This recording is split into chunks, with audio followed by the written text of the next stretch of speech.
episode of Rules as Written Character Builds. Today we're going to be doing what I enjoy doing the most, which is taking a class that doesn't belong in melee and turning it into a melee build. Our subject today is the Druid, and I know what you guys are thinking. It's easy to make a melee Druid. Just go Circle of the Moon and maul people as a bear. And that's true, but every D&D character that I play has to wear a full suit of armor and use melee weapons, because I'm a knight junkie. So today is going to be a different kind of Druid. As you can probably tell by the video, we're going to be building around the green flame blade spell, and today specifically we will be combining it with the cleave mastery property. All in all, this build is going to have features that will improve melee damage, spell damage, and even our healing power, making it extremely well-rounded and useful in pretty much any combat situation. This will be a build that anybody will be happy to have in their party, so it's a pretty safe build to bring to a table, I think. So yeah, with that, let's get into the Green Flame Druid. For our race, since we are going to need the Green Flame Blade spell, and that's not on the Druid spell list, we'll be going Human to pick up the extra Origin feat, and we're going to be taking Magic Initiate Wizard. For our spellcasting ability, choose Wisdom. For our cantrips, we're of course taking Green Flame Blade for the first one, and also Firebolt. A D10 fire damage cantrip definitely fits our theme here, and it's extremely useful. For the spell, the first level spell, go ahead and grab Shield. We don't exactly have a reaction built into the class here, so it's always going to be good to have something to use that reaction for to round out our action economy. And when we start out, we're only going to have medium armor, so we won't have a great armor class. So this is going to cover our AC requirements for the first few levels until we eventually pick up heavy armor proficiency later on. For our ability scores, we are prioritizing Strength and Wisdom, and we're going to be using point buy. So down the list, for your Strength, you're going to pick up a 15, Dexterity will be a 12, Constitution will be a 13, Intelligence will be an 8, Wisdom will be a 15, and Charisma will be an 8. For our background, we're once again taking Farmer for the tough feat. I know I keep on taking this one, but what can I say? More hit points is always good, and we're almost always in melee on this channel, so we can use it. Put the +2 into Strength and the +1 into Wisdom. This build won't require any multi-classing, although if you want to check out a very similar build that does incorporate some multi-classing, head on over to D4, Colby's channel. He's got a great build over there, the Wildfire Cleaver, which follows a very similar path to this video. We're using the same subclass, the Wildfire Druid, but he mixes in some Ranger levels in his build. So anyway, back to us. Right off the bat at level 1 Druid, it's going to let us pick a Primal Order, and we're taking Warden to get proficiency in martial weapons and medium armor. We'll mainly be using the Great Axe for this build. You could instead use the Halberd if you wanted to, but since we'll have a bonus action attack already in our subclass, we won't really be drawn to the Polearm Master feat. So for that reason, we're going to stick to the Great Axe for the D12 damage dice. So for all of our weapon attacks that we'll be doing, we'll be casting the Green Flame Blade cantrip, which as part of the casting lets us make a weapon attack, and on a hit we can also deal damage equal to our spellcasting ability modifier to a second creature within 5 feet of the first. So already at level 1 we're sort of doing a bit of cleave by spreading our damage out between 2 people. At level 3 we'll take our subclass Circle of Wildfire. This lets us use our wild shape charges to summon a little fire elemental friend who we control using our bonus action, who remains for 1 hour or until it runs out of hit points.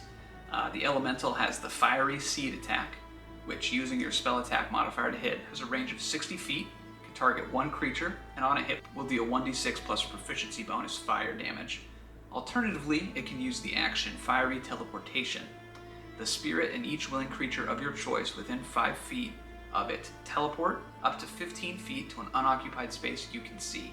Then each creature within 5 feet of the space the spirit left must succeed on a Dexterity saving throw or against your spell save DC, or take 1d6 plus proficiency bonus fire damage.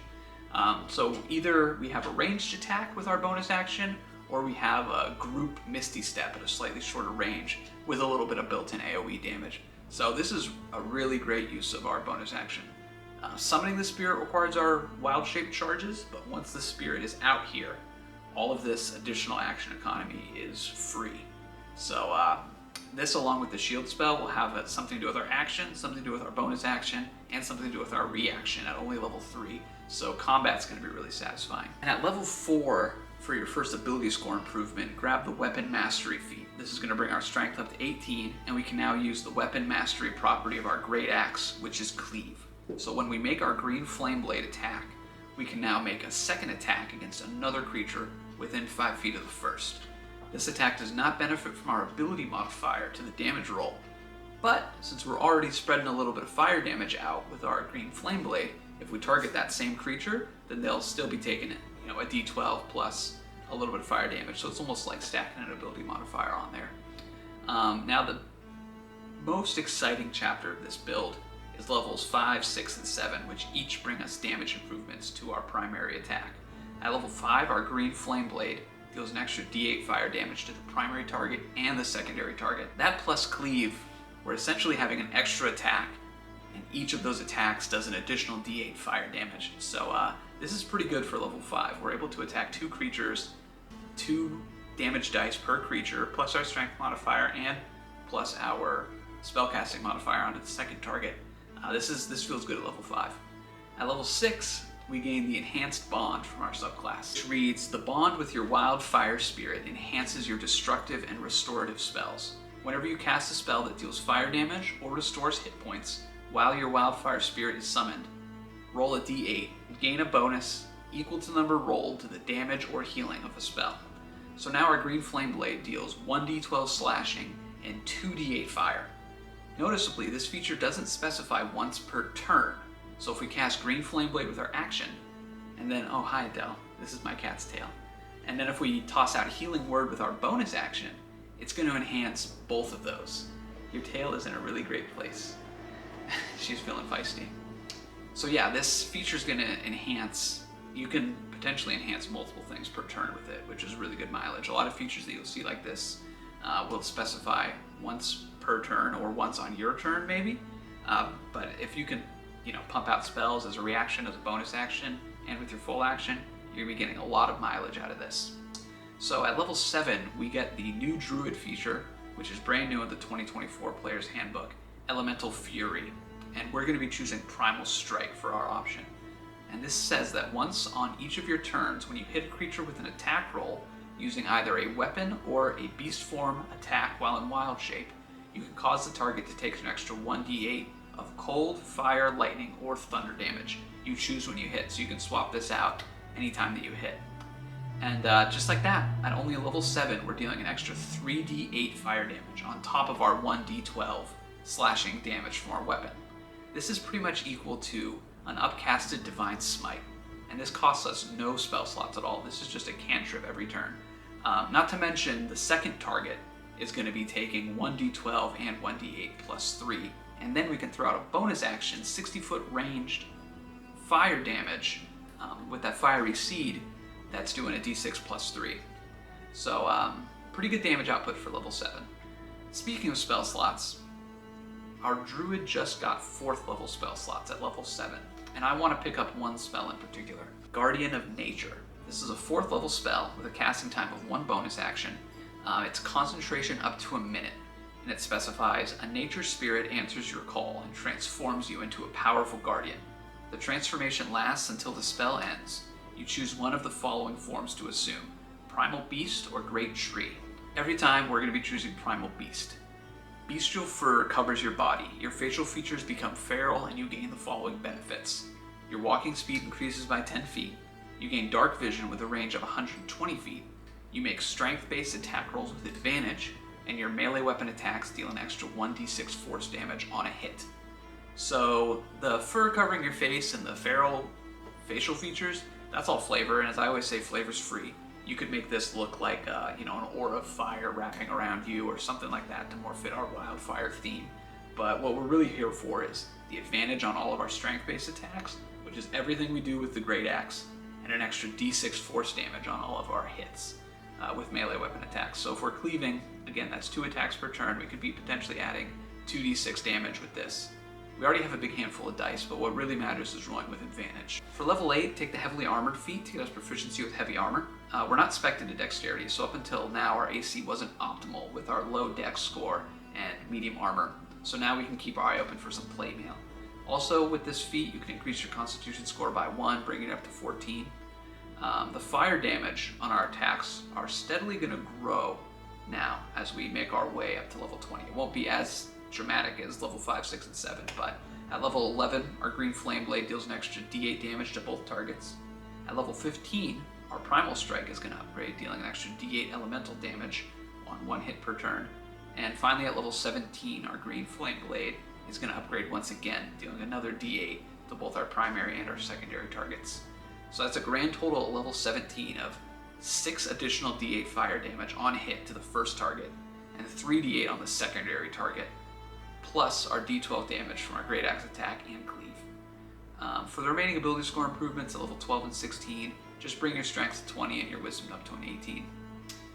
So that's it for the mechanical nitty-gritty of the build. So the thing that I like about this build is that even though all of our choices lean into melee with like our race and our feats and everything like that, we are still a full caster with a druid, and our enhanced bond applies to any fire damage that we cast, as well as any healing that we do.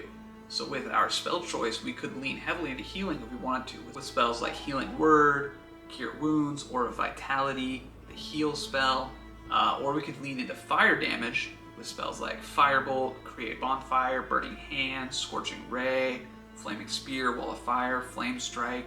A lot of those we actually get for free from our subclass, so we can be very versatile with our spell selection, and we'll still be enhancing all those spells that we cast.